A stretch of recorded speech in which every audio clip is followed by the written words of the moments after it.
What role did flanking play in naval battles? Have you ever wondered how naval commanders turned the tide of battles during the American Civil War?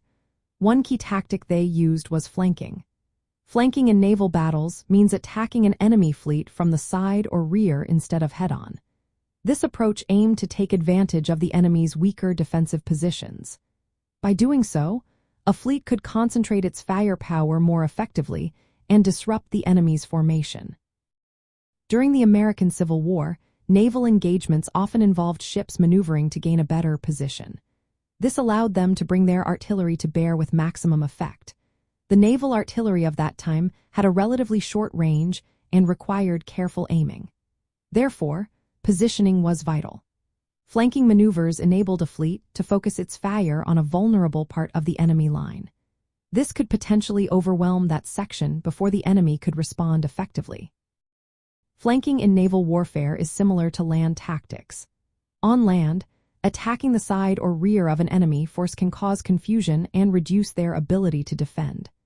In naval battles, however, maneuverability was influenced by factors such as wind, currents, and the limited firing arcs of cannons mounted on ships.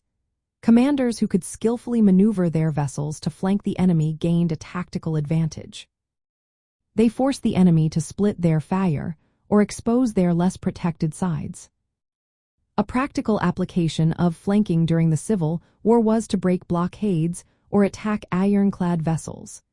These ships were heavily armored at the front but more vulnerable on their sides.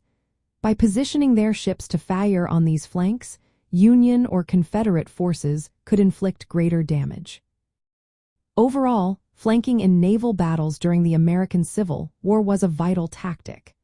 It allowed commanders to maximize the effectiveness of their artillery, disrupt enemy formations, and gain local superiority in firepower.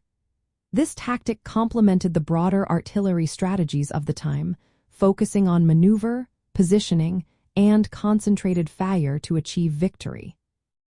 Understanding the role of flanking helps us appreciate the complexities of naval warfare during this significant period in American history.